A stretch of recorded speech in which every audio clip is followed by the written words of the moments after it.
Glória a Deus. Gostaria de compartilhar com a igreja, com vocês, também dar as boas-vindas, creio que já o fizeram. Podem sentar, sim, peço desculpa. Dar as boas-vindas também às pessoas que nos escutam e que nos veem de onde seja, das suas casas, de onde seja. E também para eles um bom domingo e que a palavra do Senhor possa fazer a sua obra. E eu queria compartilhar acerca de, não sei se já colocaram ali já está ali o título, pois, agora está a funcionar mesmo. Desejando a cura e negligenciando a salvação. Deus queira que eu consiga fazer, ou seja, ser suficientemente claro, de forma a que não crie confusão e que a palavra de Deus seja aquela que fala à nossa vida, ao nosso coração. E queria, sem mais delongas, passar a um trecho bíblico que está no livro de Lucas, subejamente conhecido, no capítulo 17, Lucas 17, a partir do versículo 11, se pudermos colocar ali também, para as pessoas que não trouxeram Bíblia, que não têm Bíblia. E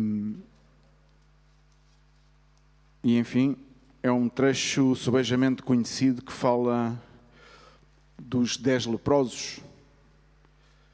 Eram 10 leprosos e diz que de caminho para Jerusalém, está a falar de Jesus, não é? Passava Jesus por meio de Samaria e da Galileia. Ao entrar numa aldeia que não diz o nome, estranho, não é? Ou não é estranho. Era uma aldeia incógnita, não tinha nome. Ou se tinha, não vem descrito, pelo menos aqui, não o valorizaram. Ao entrar numa aldeia, saíram-lhe ao encontro 10 leprosos. Agora eu entendo porque é que se calhar não meteram aqui o nome e não era tão importante. É porque era uma aldeia que era coabitada por leprosos, ou era habitada por leprosos. Naquele então onde habitavam os leprosos, mais ninguém queria habitar. Mais ninguém queria habitar. Onde houvesse um leproso, dizem as Escrituras que tinham que estar pelo menos, as pessoas, eles tinham que se afastar pelo menos a uma volta de 100 metros.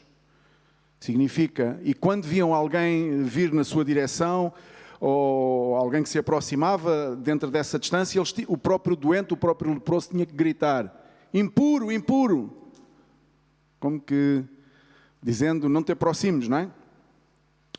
E diz que ficaram de longe, claro, eles não se podiam aproximar. E lhe gritaram dizendo: Jesus, mestre, compadece de nós. Ao vê-los, disse-lhes Jesus: ide e mostrai-vos aos sacerdotes. Aconteceu que, indo eles, foram purificados. Um dos 10, vendo que fora curado, voltou, dando glória a Deus, em alta voz. Coisa que cada vez menos se vê na igreja, não é? Dar glória a Deus em alta voz. Tem que vir aqui o animador de turno. A mim chamam-me o animador. Não sei porquê, deve ser, não sei se está de outra maneira também. Não o faço por ser um animador, faço porque é meu. Gosto de cantar, gosto de dançar, gosto de divertir, gosto de fazer coisas que me dão prazer. E uma das coisas que me dá prazer é poder deleitar-me quando louvo ao Senhor e poder saltar. E se com isso animo alguém a fazê-lo e não causo nenhum tipo de escândalo, me perdoem aqueles em que eu causo algum tipo de escândalo ou de gozo, me perdoem eles se a minha forma de estar os leva a pensar isso, porque não faço para o causar, faço porque estou contente e gosto de estar feliz na casa do Senhor. E se o louvor toca com as notas todas, eu regozijo-me e salto para a honra e glória de Jesus. Mas se no louvor também faltam algumas notas, eu continuo a saltar e a regozijar-me para a honra e glória de Jesus, porque perfeitos não há ninguém. Amém? O mais importante é o coração e a forma como fazemos as coisas para o Senhor do que propriamente a técnica e o intelecto. E mostrai-vos aos sacerdotes, e aconteceu que indo eles foram purificados. Um dos 10, vendo que fora curado, voltou e dando glória a Deus em alta voz e prostrou-se com o rosto em terra aos pés de Jesus. Também é algo que é difícil de ver nas igrejas. Há um louvor que diz que não podemos estar diante dele de pé. E custa-nos dobrar a cerviz e curvar-nos diante do Senhor, tal qual este leproso fez. Agradecendo-lhe, e este era samaritano. Então Jesus lhe perguntou: não eram 10 os que foram curados? Onde estão os 9? Não houve porventura quem voltasse a dar glória a Deus, senão este estrangeiro? E disse-lhe: levanta-te e vai, a tua fé te salvou. Já não se fala mais dos outros 9. Este homem já não estava mais a 100 metros de distância de Jesus. Este homem recebeu a cura, mas recebeu uma cura de uma forma um pouco ortodoxa, tendo em conta aquilo que Jesus costumava fazer. Ele disse, quando eles pediram por misericórdia, compadece-te de nós, estavam a pedir para ser curados. Eu não sei porque é que estes 10 homens, ou como é que estes 10 homens ouviram falar de Jesus. Provavelmente havia já, a Bíblia diz, lá em Lucas, que havia já um outro, pelo menos um, entre muitas curas que Jesus já tinha feito, havia pelo menos um leproso que ele já tinha curado. E deu-lhe a mesma ordem: vai apresentar-te diante dos sacerdotes. Isto tem uma razão de ser. Eu fui ver, não é? Porque é que ele disse, vai apresentar-te diante dos sacerdotes? Podia ter ido, olha, vai-te apresentar no Hospital de Cascais, vai-te apresentar no Centro de Saúde, vai-te apresentar aí no Centro Médico aí mais local, vai-te apresentar aí no curador, na pessoa que naquele então pudesse fazer uma análise. Mas eram os sacerdotes que faziam essa análise de quem tinha lepra, de quem não tinha lepra, de quem podia voltar às suas famílias a ter uma vida normal e de quem não poderia ter uma vida normal. E por isso Jesus, já outrora, provavelmente eles tinham ouvido falar que Jesus tinha o poder de curar. Então eles fizeram-lhe uma espera quase que à distância, mas fizeram-lhe uma espera. E quando viram que ele com os seus discípulos se aproximava, gritaram. Mas ele não fez ali uma celebração. Ele não fez ali um culto. Ele diz: ide e apresentai-vos aos sacerdotes. Ok, estes homens, à exceção de um que era samaritano, todos eles eram hebreus. Tinham os seus costumes, os seus rituais. E nesta situação em concreto havia vários costumes, vários simbolismos e rituais que tinham que ser cumpridos até que se chegasse à conclusão que uma pessoa que era leprosa deixou de ser. Havia rituais, havia costumes. Diz lá no livro de Levítico, se formos ao capítulo 14 do livro de Levítico, eu fui ver, não o descrevi, não o coloquei aqui para pôr ali, mas há uma descrição. E aquilo demorava mais ou menos entre 15 a 16 dias até que se chegassem à conclusão: estás limpo, podes voltar à tua família. Mas reparemos que eles eram 10, 9 deles, vamos colocar assim, desta maneira, 90%, porque de 10, 9 significa 90%. Em cada 100, 90 vão numa direção. Nesta ordem bíblica que aqui é descrito esta passagem, e eu estou-me a basear nesta passagem. Nada nem ninguém, nem sequer Deus me disse que esta percentagem é o que ocorre hoje na igreja. Mas eu arrisco-me a agarrar nesta percentagem e dizer, com o risco de cometer algum erro, e me perdoem, que 90% da igreja pede clemência a Deus, pede misericórdia a Deus, vem à igreja porque necessita de ajuda. Enquanto essa ajuda não chega, levanta as suas mãos, faz um sem número de situações e um dia vê a sua vida mudada. Jesus toca nessa vida e passado algum tempo vais à procura dessa vida e já não a vês. E esta pergunta fez Jesus àquele samaritano e disse: mas espera aí, não eram 10 aqueles em que eu toquei, aqueles a quem eu dei a cura? Porque diz que pelo caminho, vê bem, eles obedeceram à palavra de Deus, neste caso na pessoa de Jesus, que lhes disse: ok, ide e apresentai-vos aos sacerdotes. Eles podiam ter pensado: mas vamos apresentar-nos aos sacerdotes para quê? Se o sacerdote aquilo que vai fazer com as chagas que eu tenho no meu corpo, já sem um dedo, alguns se calhar já não tinham uma orelha, Porque naquele então a lepra era uma doença que avançava, galopava, e a morte era prematura. Causava a morte prematura aos seres humanos. Normal, como hoje, certas doenças, se não são curadas, causam uma morte prematura. E alguns provavelmente faltava-lhe já um dedo, ou um braço, eu não sei em que estado. Provavelmente estavam ali os 10 amontoados à espera de Jesus, encostados uns aos outros, a segurarem-se uns aos outros, porque estariam num estado avançado da lepra.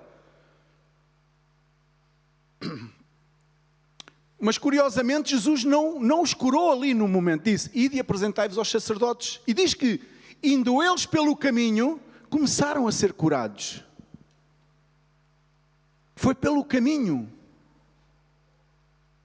Isto significa o quê? O que é que isto nos ensina? Numa primeira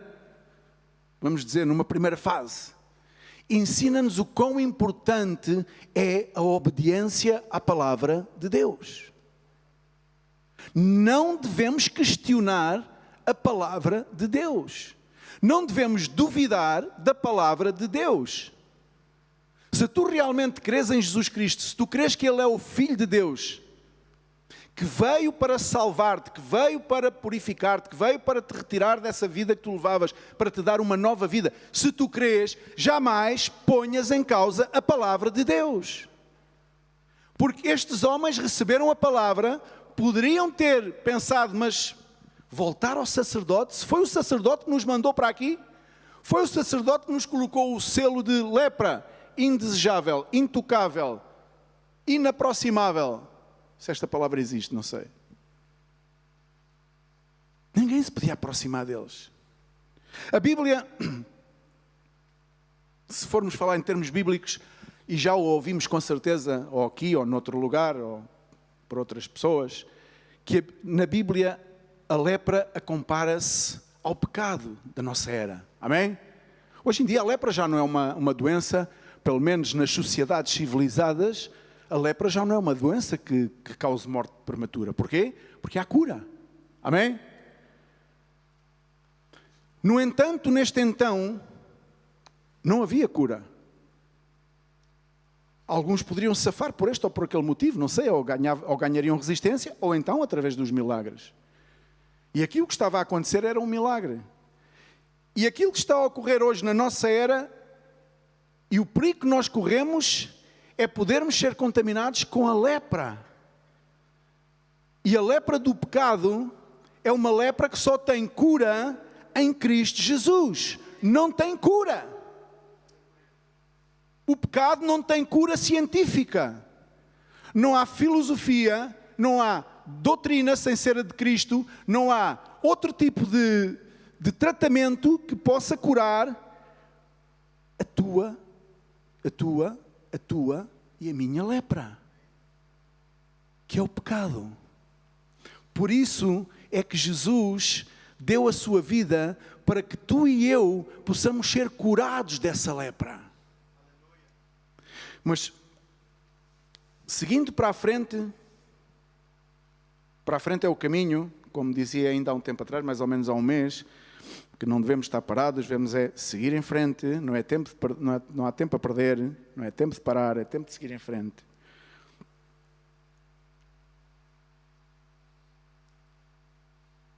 Tu repara que aquelas pessoas, eu não sei se eu posso fazer uma comparação, às vezes eu caio naquele receio de tornar uma mensagem simples em algo complicado e, ademais de complicado, cair numa mensagem remeira. Eu não quero transformar isto numa mensagem remeira, porque esta mensagem não é para remeiros. Esta mensagem é uma mensagem universal, porque a lepra é um problema universal do ser humano. Mas não podemos ignorar a nossa realidade. De não sei quantos % que aqui estamos, somos provenientes de uma vida que provavelmente, em certos aspectos, é comum à dos leprosos deste então. Eu não sei tu, mas provavelmente há muitas pessoas que já sentiram esse afastamento, essa rotulagem, colocarem um rótulo um dia em ti e dizer: irrecuperável. Nada a fazer. Quanto mais distância, melhor. Não queremos ter parte com. Não há hipótese. Caso perdido. Não sei se há aqui alguém que já algum dia tenha sentido... Ok, Mário, glória a Deus. Há aqui pelo menos uma pessoa, comigo duas, que já tenha sentido esse tipo de problema. Em certos aspectos, compara-se com estas pessoas. Porque a nossa vida era uma vida pecaminosa. Dada aos exageros. E àqueles exageros que causavam grande sofrimento às pessoas que nos rodeavam, à sociedade de uma forma geral. No entanto, um dia viemos a este lugar, e quando eu digo a este lugar, não foi aqui fisicamente a este lugar. Um dia viemos a este ministério. Um dia viemos, mais do que a este ministério, um dia viemos junto aos pés de Cristo. E Deus tocou a nossa vida. Eu poderia pedir, coloquem a mão no ar todos aqueles que um dia Deus tocou a sua vida. Aonde estás tu? A minha pergunta. Aonde é que tu estás? Onde é que tu tens andado? O que fostes fazer quando Deus um dia tocou a tua vida e tu pudeste reconhecer que onde já não havia salvação, onde já não havia volta a dar, um dia tu assumiste. Foi graças a Deus que a minha vida mudou. Tu recebeste esse toque. Eu recebi esse toque. A questão está, a que grupo de pessoas é que tu pertences? Aos 9 que foram ao sacerdote? Ou àquele que, passado algum tempo a caminhar, a Bíblia não diz se eles caminharam durante 1 hora, meia hora, 10 minutos, 2 horas, 3 horas. Provavelmente, Jesus e os seus discípulos estariam já a preparar o jantar. Ou estariam a caminho de ir a algum lado para comer alguma coisa, ou não sei. Eu só sei que de repente eles iam a caminhar e houve alguém que vinha atrás deles aos gritos. Espera aí, espera aí. Espera aí. Espera aí, porque eu reconheço que somente em Ti há salvação. Eu reconheço que Tu és Deus. Eu reconheço que Tu és o Filho de Deus. Eu reconheço que Tu és o Messias. E eu não quero ir nem mais nenhuma outra direção que não seja a direção de estar contigo, de Te conhecer. Sabes o que se passa hoje? Na minha perspectiva, Deus me perdoe se eu estou errado. As pessoas vêm à igreja, as pessoas vêm ao ministério, as pessoas recebem um toque de Deus, as pessoas veem as suas vidas recondicionadas, vamos dizer assim, recondicionadas. As pessoas voltam a alinhar-se com os preceitos desta sociedade. As pessoas deixam de ser rejeitadas, deixam de ser rotuladas porque Jesus arranca esse rótulo das nossas costas. Mas sabes o que é que se passa a seguir? Tornam-se religiosos e vão para os preceitos da religião. Voltam-se para si mesmas e dizem assim. Provavelmente estas pessoas, escuta, estas pessoas leprosas, isto não escolhia nem idade, nem status social. Era ricos, era pobres, era pequenos, era grandes. Quem fosse apanhado, contaminado pela lepra, estava apanhado. É como hoje aquilo que nós estamos a viver. Tem Covid, tem Covid. Não escolhe rico nem pobre. Se é jogador de futebol, milionário, se é aquele que vive numa barraquinha, não escolhe. E neste então também não escolhia. Então isto leva-me a pensar que estas pessoas, muitas delas já tinham tido as suas vidas organizadas.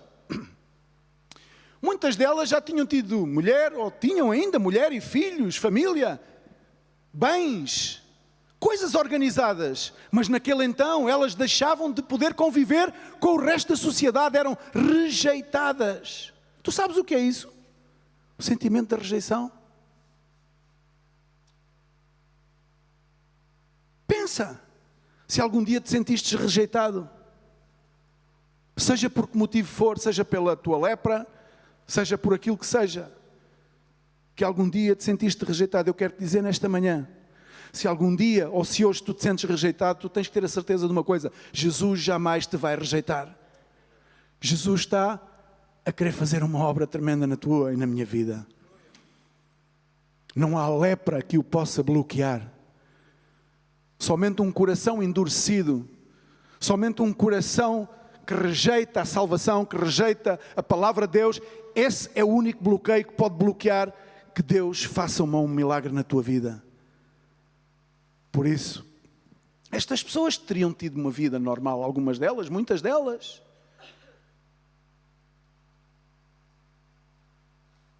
Alguns de nós também tiveram o seu passado, as suas vidas organizadas.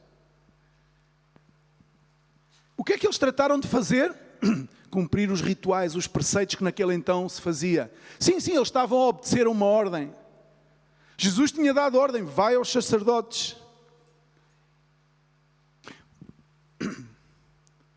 No entanto, aquele que voltou para trás, Jesus não disse, tu és um desobediente, tu não obedeceste à ordem que eu te dei.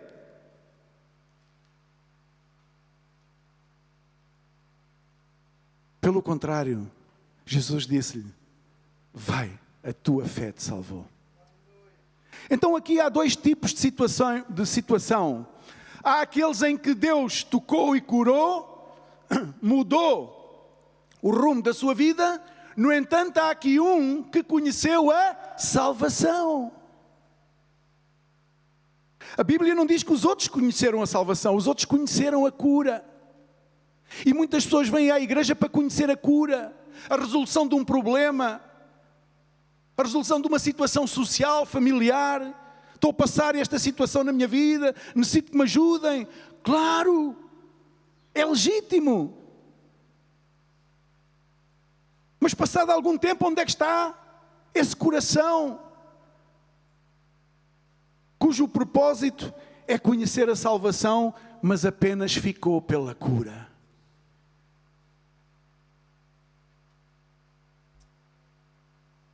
Todos nós estávamos também condenados à morte prematura. Amém? À morte prematura. Estas pessoas tinham tido vidas organizadas, mas assim que puderam, eles disseram, como algumas coisas que a gente às vezes ouve na igreja, não, o que eu tenho é que ir organizar a minha vida. Não, eu agradeço a vossa ajuda, eu agradeço a ajuda do ministério, mas o que eu tenho é que ir organizar a minha vida. A minha esposa está à minha espera, eu tenho filhos para criar. Ilusão, mentira. Não continues a viver uma mentira. Cai na real, como dizem os irmãos brasileiros, caia na real. A realidade é que este homem quis conhecer a realidade. Este homem quis conhecer a realidade de um Deus vivo. E a maior parte da igreja conhece a cura, mas depois não conhece o Deus da cura. E esse é o nosso problema como igreja, como filhos de Deus. É que estamos às vezes tão embrenhados em nós mesmos, em cumprir preceitos e situações. Conhecemos o toque de Deus, recebemos o toque de Deus, conhecemos a cura de Deus. No entanto, depois não nos quebrantamos diante de Deus para estar próximo dEle. O que este homem tratou de fazer foi, eu quero estar aos pés de Cristo. E esta é a postura que tem que haver no nosso coração, esta intenção de estar aos pés de Cristo. Não somente conhecer uma libertação, uma solução num problema na vida, seja social, seja familiar, seja profissional. Tantas e tantas são as razões que trazem pessoas às igrejas. Eu próprio tenho esse testemunho na minha família.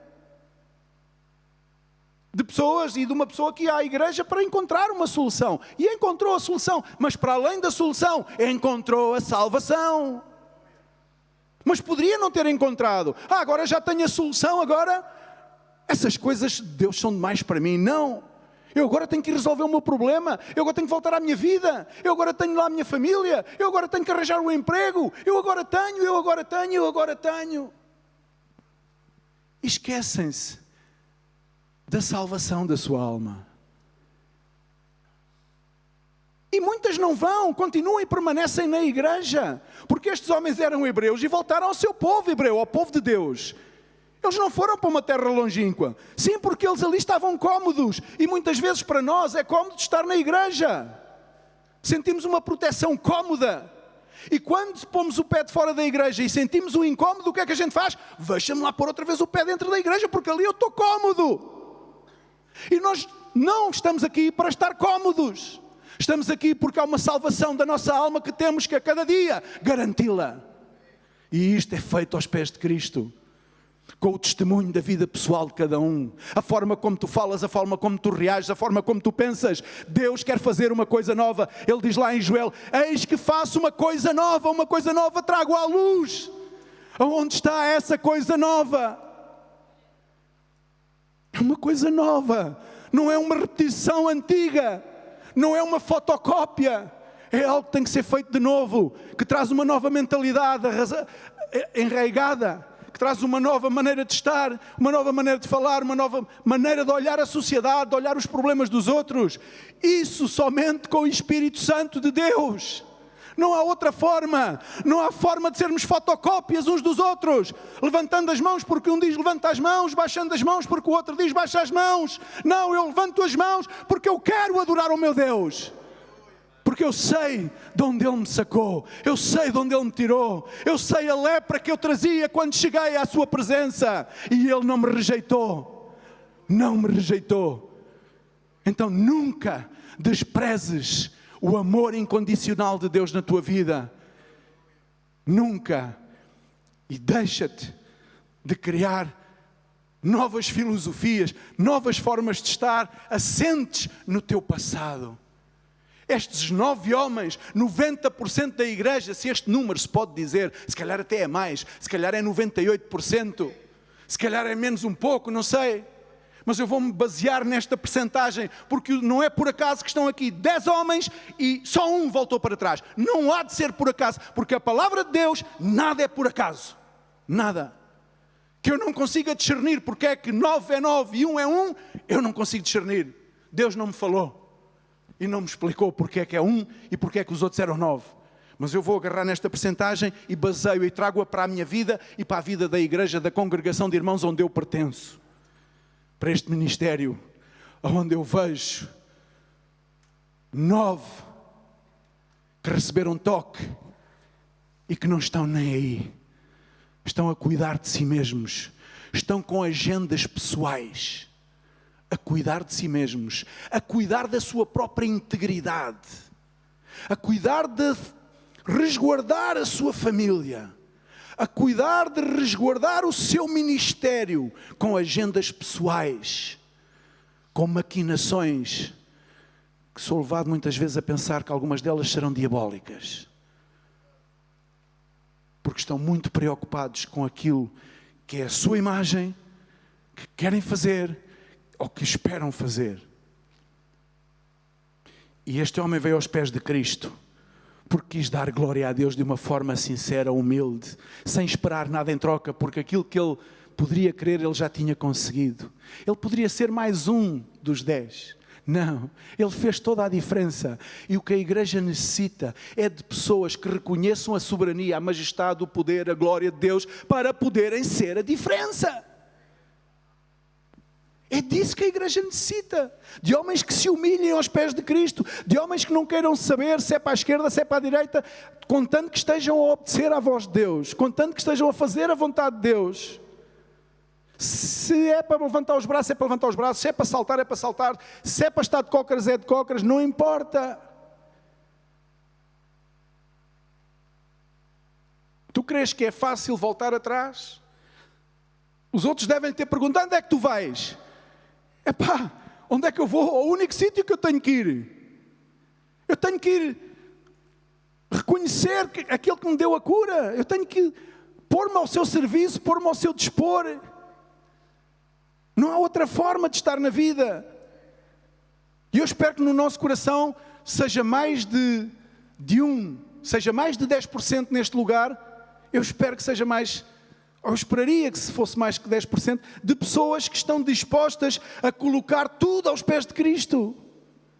As suas convicções, as suas vontades, os seus prazeres, as suas angústias também, os seus pecados principalmente. Colocar tudo aos pés de Cristo e deixar que Deus faça a obra.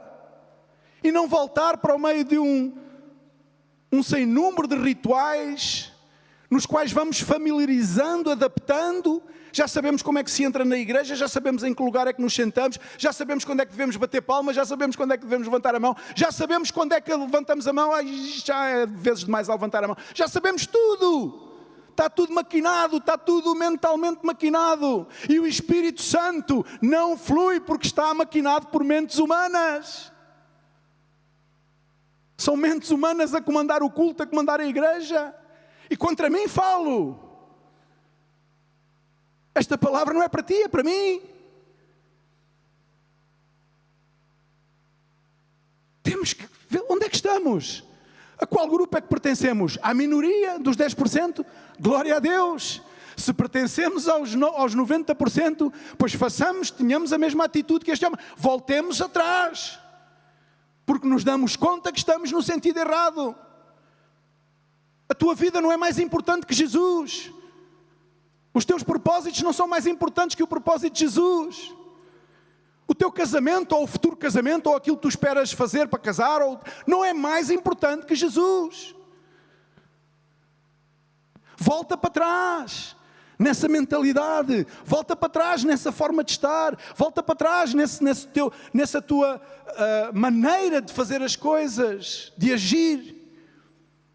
Volta para trás. Vai em busca de Jesus, vai para te colocares a seus pés. Provavelmente agora tens que pedalar um bocadinho e tens que, como diz a Bíblia, tantear a ver se o achas, porque ele agora já vai com os seus discípulos. Mas este homem voltou atrás e provavelmente teve que correr, mas é que agora ele já se sentia uma nova pessoa, agora ele já estava fortalecido porque Deus já tinha feito o milagre, então ele não podia mais continuar a ir em busca da sua própria vida. Ele deixou tudo, e é isso que Jesus te pede a ti e a mim, que deixemos tudo, e principalmente as maquinações, as estratégias humanas, e coloca o teu coração, coloca a tua mente, coloca todo o teu ser ao dispor de Jesus. Deixa que Ele faça a obra. Eis que faço uma coisa nova, diz o Senhor, uma coisa que sairá à luz, e quando as coisas novas saem à luz, é incrível. É incrível. Por isso é que diz lá em 2 Coríntios capítulo 5, no verso 17, não é? Aqueles que estão em Cristo, novas criaturas são. As coisas velhas já? Será que já passaram?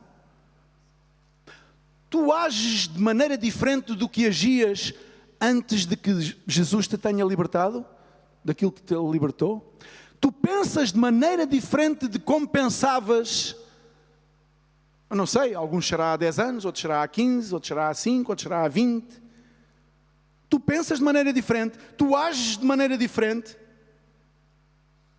Pois isso é o que vai testificar na tua vida se realmente uma coisa nova está a vir à luz. Porque é o propósito de Jesus, é que algo novo seja suscitado da tua velha vida. Não uma fotocópia. Uma fotocópia melhorada, não. Estávamos ainda ontem no escritório a falar que agora os originais não se conseguem diferenciar das fotocópias porque as fotocopiadoras são exímias, são perfeitas. Uma assinatura azul, sai ali o azul ainda mais vivo que se fosse a própria caneta. Antigamente usava-se o selo branco e isso distinguia o que era uma fotocópia e o que era o original. Agora já há fotocópias melhoradas. Mas no reino de Deus isso não funciona assim. Ali não pode haver fotocópias, porque o Senhor tem uns olhos que perscrutam tudo. Eu ia dizer uma coisa má. Para bem dos teus e dos meus pecados. Não. Ia dizer para mal dos meus e dos teus pecados. Não. Para bem de ti e de mim, ainda bem que Ele tem esses olhos. E que não há fotocópia que possa enganá-lo. Nós podemos apresentar fotocópias uns aos outros e está tudo bem. Ontem estava triste, estava coisa, mas hoje estou-me a rir, já está tudo bem. Eu ponho a cara que eu quero que tu vejas. Consegui desenvolver, não sei tu, eu consegui desenvolver ao longo da vida esta doença. Isto é uma doença. Eu ponho a máscara que eu quero que tu vejas. Não sei tu, se calhar sou eu que sou super desenvolvido. Eu às vezes não me apetece estar a sorrir para ti, porque o meu coração, inclusive, tem sentimentos daqueles, mas eu consigo pôr um sorriso para ti. Fiz, tudo bem, da maneira, não há problema nenhum. Uma fotocópia aprimorada, aperfeiçoada, adulterada. Mas perante o Senhor não podemos fazer isso, não conseguiremos. Então aquilo que é o que é. A única coisa que temos a fazer é dar um passo atrás e repor a situação. Dar um passo atrás e ir em direção ao perdão, à reconciliação. Sim, porque diz que Ele não nos deu um espírito de cobardia, deu-nos um espírito de domínio próprio, de amor e de moderação, amém? E de poder. Domínio próprio e moderação, umas versões dizem uma coisa, outras dizem outra. E nos deu o ministério da reconciliação, porque diz que Ele estava em Cristo a reconciliar-nos, cada um de nós. Sim, porque aqui toda a gente necessita de ser reconciliada com Deus. Todos. Ricos, pobres, todos estão leprosos. Porque o pecado alcançou a todos. Porque fomos gerados no pecado e nascemos destituídos da glória de Deus. Não sabias? Passaste a saber. Mas eu sei que tu sabias. Uma coisa é saber, outra coisa é aceitar. E há uma grande diferença entre saber e aceitar aquilo que eu sei. Aceitá-lo para mim. Então diz que estava, e como estava a reconciliar-nos com Deus por meio de Cristo, então diz que nos deu esse ministério, o ministério da reconciliação. O que é isso? Reconciliação. Reconciliação é que às vezes provocam-te, causam-te uma injúria, causam-te uma difamação, e tu ainda por cima tens que perdoar, e ainda tens que dar lá o passo e tratar de reconciliar-te. Então, mas espera aí, não era ele que tinha que se reconciliar comigo? Se calhar era. Então vamos mais atrás, vamos dizer, então não éramos nós que tínhamos que fazer alguma coisa, procurar Deus e perguntar, Deus, porque é que não mandas um Salvador? Não, Ele viu a nossa situação e diz que, apesar de nós estarmos nos nossos delitos e nos nossos pecados e não queremos saber nada de Deus, o que é que Ele fez? Amou-nos incondicionalmente e mandou a reconciliação. Tratou de vir Ele próprio. Isto ensina-nos que nós, na igreja, como novas criaturas em Cristo Jesus, não somos daqueles 90%. Nós somos aqueles que procuramos a reconciliação. Este homem estava curado, mas sentia no seu coração que não estava reconciliado. E na igreja, 90%, vou voltar a dizer, é um número baseado nesta passagem. Se calhar é mais, se calhar é menos. 90% conhecem a cura, conhecem algum tipo de libertação, foram tocados por Deus, mas não estão reconciliados verdadeiramente com Deus.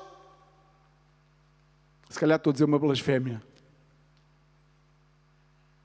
Que o Senhor me perdoe. O que é que eu vou fazer? Porque uma coisa é estar curado, outra coisa é ser salvo. Uma coisa é sentires o toque de Deus, outra coisa é estares totalmente entregue à causa de Cristo.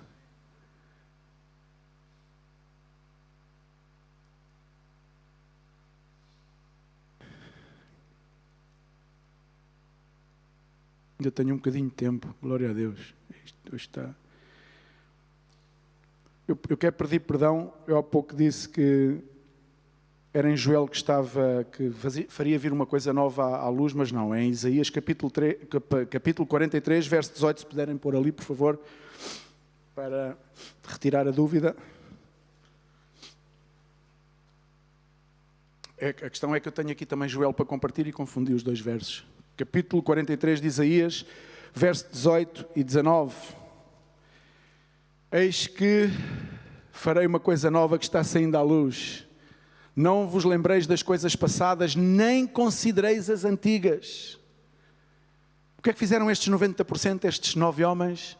Consideraram o seu passado. Foram em busca de remediar a sua vida passada.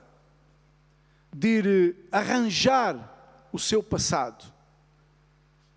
Quando aquilo que eles tinham que fazer era ter a mesma atitude deste samaritano e ir aos pés de Cristo. Não significa dizer que iriam ficar separados de tudo aquilo que era a sua família. Não significa. Mas uma coisa é ser uma pessoa nova em Cristo, outra pessoa é ser uma pessoa remendada por suas próprias convicções. O verso a seguir diz: eis que farei uma coisa nova e agora sairá à luz. Porventura não a sabereis, ou como que diz, porventura não a vereis ou não sabeis, eis que porei um caminho no deserto e rios no ermo. Amém? Deus fará algo novo, algo que para algumas pessoas será inexplicável. E provavelmente até para algumas pessoas que estão dentro da igreja faz anos, não entendem certas coisas, não entendem. Porquê? Porque a sua perspectiva é uma perspectiva humana de ver tudo. Tudo vem segundo uma perspectiva pessoal e humana. Não conseguem deixar a sua própria maneira de pensar, a sua própria forma de interpretar as situações e deixar que seja Deus a guiar. Não. A velha forma de ser, a velha mentalidade, os velhos argumentos continuam a ter primazia. Então qualquer situação que se depara à sua frente é sempre algo desastroso. É sempre algo que está, enfim, fora do âmbito normal, fora dos padrões. E Jesus não está dentro dos padrões desta sociedade, nunca esteve. E os filhos de Deus, os verdadeiros filhos de Deus, muitas vezes vão ser encontrados fora dos padrões desta sociedade. Mas não tenhas problemas, tu és um filho de Deus. No mundo tereis aflições, mas tendo bom ânimo, eu também venci o mundo. Eu estarei com vocês todos os dias. Então é nessas palavras, é nesta fé, nesta convicção que nós temos que caminhar a cada dia. Meditar sobre isto e não somente meditar, agir de acordo a estas palavras. E deixar um bocadinho para trás as velhas convicções, a velha forma de pensar, de ser, de estar, de agir, para que realmente seja a glória de Deus a manifestar-se na vida da igreja, na vida dos filhos de Deus. Porque senão, enfim, Joel 2,13 diz a palavra do Senhor: rasgai o vosso coração e não as vossas vestes. Rasgai o vosso coração e não as vossas vestes. Significa dizer, as aparências não dão fruto nenhum. O recriar aparências, o recriar que está tudo bem, o recriar uma celebração, o recriar uma adoração, o recriar um louvor, o recriar uma forma de estar na igreja, tudo o que é recriado por mente humana, segundo um rasgar de vestes, segundo uma aparência que se quer mostrar, não frutifica. Não frutifica. Isso está no âmbito daqueles 9. No âmbito daqueles 9, tinham que cumprir todos aqueles preceitos. Eram preceitos, eram rituais, nada mais que isso. Eram simbolismos. E há muitas pessoas na igreja que vivem dos simbolismos.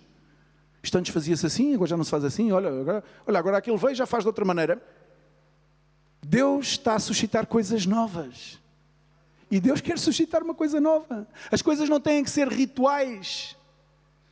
As coisas não têm que ser repetitivas. Temos que dar aso ao Espírito de Deus para que Ele faça coisas novas, originais, não é fotocópias, originais.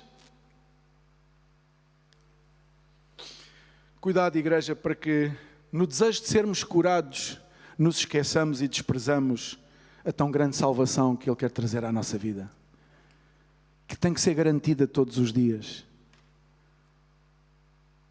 Sim, vir à igreja é também uma bênção e estamos de acordo à vontade de Deus. Não deixeis de vos congregar como muitos fizeram. Exatamente, não deixemos de nos congregar. Mas, tal qual ainda no outro dia, na quarta-feira, o pastor Fernando dizia aqui a ordem e o respeito por aquilo que é a presença de Deus neste lugar. Não pelas paredes. Aqui não temos assim tantas cruzes aí pregadas na parede, um santuário cheio de cruzes, cheio de simbolismos. Não temos. Até se nem tivesse nada aqui, era igual. Não é isto que dá vida. O que dá vida é o Espírito. E tu podes estar numa barraca, numa palhota, podes estar num palácio. Desde que esteja lá o Espírito, estás safo. A tua vida é edificada e és abençoado. Não é com simbolismos. Mas estas pessoas eram levadas a ir aos simbolismos, a recriar-se nos simbolismos. E muitos de nós damos valor aos simbolismos. E preferimos navegar, coabitar no meio daquilo que é simbólico, do que na verdade rasgar o nosso coração. Preferimos rasgar as nossas vestes do que rasgar o nosso coração. Arrependei-vos, diz a palavra do Senhor. Apocalipse capítulo 2, verso 4. Não sei se dei estes versículos para porem, mas creio que sim. Esta igreja fazia um sem número de coisas. Esta igreja fazia, vou voltar a dizer, esta igreja realizava um sem número de coisas que o Senhor reconheceu que ela realizava. Nós realizamos um sem número de coisas. Nós fazemos 30 por uma linha, até pomos no Facebook e tudo aquilo que fazemos, porque realmente fazemos. Não é uma mentira, é uma verdade. Esta igreja, se tivesse Facebook, eles punham todas essas coisas no Facebook. Não havia Facebook naquele então. Havia outros meios de comunicação. Tenho, porém, contra ti que abandonaste o teu amor. Ora, aqui está. Tinha abandonado. Quem é que está a acender as luzes? É o tempo. Está quase. Tenho, porém, contra ti que abandonaste o teu primeiro amor. Lembra-te, depois, de onde caíste, arrepende-te e volta à prática das primeiras obras. Se não venho a ti, moverei do teu lugar o teu candeeiro, caso não te arrependas. É necessário que haja arrependimento na igreja. Amém? É necessário arrependimento na igreja. É necessário que tu e eu tenhamos um espírito de nos arrependermos. No livro de Ezequiel, capítulo 37, conta uma história de que o Espírito, Deus, faz com que Ezequiel tenha uma visão de um vale de ossos secos. E diz que os ossos eram de grande número, mas estavam secos. E isto, claro que nesta então, diz-se e é constatado que este vale de ossos secos representava o povo de Israel naquele então. Mas podemos trazer esta passagem aos nossos dias e pensar, será que nós muitas vezes não podemos estar encontrados nesta situação? Uma situação em que nós fazemos as coisas de acordo aos mecanismos já criados, de acordo àquela calendarização, de acordo àquilo que já está estabelecido, e não permitimos que o Espírito Santo possa guiar e dirigir as nossas vidas e os nossos cultos e as nossas celebrações. Será que não podemos cair no erro? Será que não podemos cair no erro de tal qual como estes 9 homens voltaram ao seu passado e quiseram recriar o passado, quiseram trazer para dentro da igreja, para dentro de uma nova cura, de uma cura que Jesus lhes tinha dado, trazer outra vez o seu passado, a sua vida? Será que nós não podemos estar a cair neste erro? Pergunto. Porque isto há que pensar. Será que a maneira como eu estou na igreja, a maneira, não só na igreja, na vida, no meu cotidiano, será que eu estou de acordo àquilo que Deus pretende que eu esteja? Será que eu estou realmente a glorificar a Jesus? Será que tudo aquilo que eu faço, que eu digo, a maneira como eu penso, eu me preocupo o que Jesus acha disso? Ou será que eu rasgo as vestes quando vou ao culto e o meu coração eu guardo para mim mesmo? Porque é como um poço inatingível.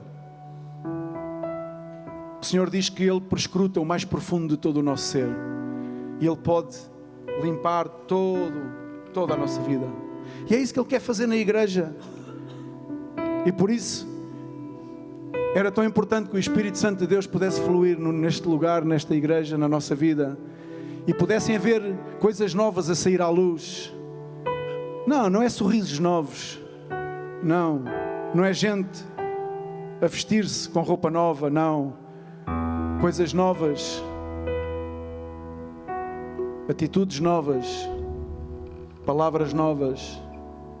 Mentalidade refrescada, renovada. Por isso é que ele diz em Romanos 12:1, para renovar a nossa mente. Não permitas que a tua mente seja cauterizada Não permitas continuar a viver do passado, confiado naquilo que fostes, naquilo que és, esperando o suporte do passado para estabelecer o teu futuro. O teu futuro, o meu futuro está nas mãos de Deus. Mas somos nós que a cada dia nos humilhamos aos seus pés e entregamos os nossos tempos na mão do Senhor. E lhe dizemos: Senhor, se não fores tu, eu não consigo. A jornada é grande, a luta é enorme, mas eu confio a minha vida totalmente, integralmente nas tuas mãos. Eu não quero voltar aos meus velhos rudimentos, eu não quero voltar a pensar como eu pensava antes. Eu quero que esse tipo de pensamentos possa ser banido, possa ser irradiado da minha vida. Eu não quero pensar mal dos demais. Eu não quero ter agendas pessoais nesta igreja, onde quer que seja na vida. Eu quero que a agenda seja a tua agenda, Senhor. Por isso eu tenho que estar vulnerável, disponível, suscetível à tua voz, ao teu Espírito. Venha o que vier, aconteça o que acontecer. Eu sei de onde é que caí. E lá em Apocalipse, quando diz que lembra-te de onde caíste, pensamos logo: eu caí da droga, eu caí do álcool, eu caí daqui, eu caí dali. Não! Nós caímos porque a dada altura das nossas vidas nós voltámos às rotinas, libertos, limpos dos nossos problemas, e já estávamos aí num patamar tão alto que não nos demos conta que se o Senhor tirasse a mão nós caíamos.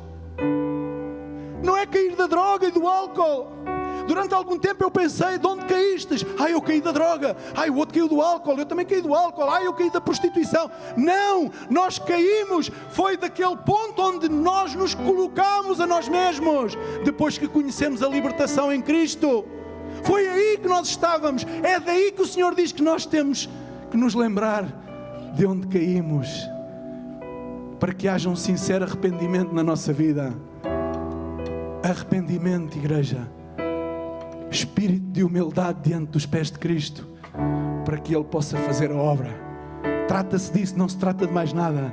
Não se trata de capacidades, de intelectos. Não se trata de tocar melhor, de tocar pior. Não se trata de pregar melhor, de pregar pior. Não se trata de vestires melhor, de vestires pior. Não se trata de mais nada. Trata-se de arrependimento, porque a igreja necessita estar aos pés de Cristo todos os dias da sua vida.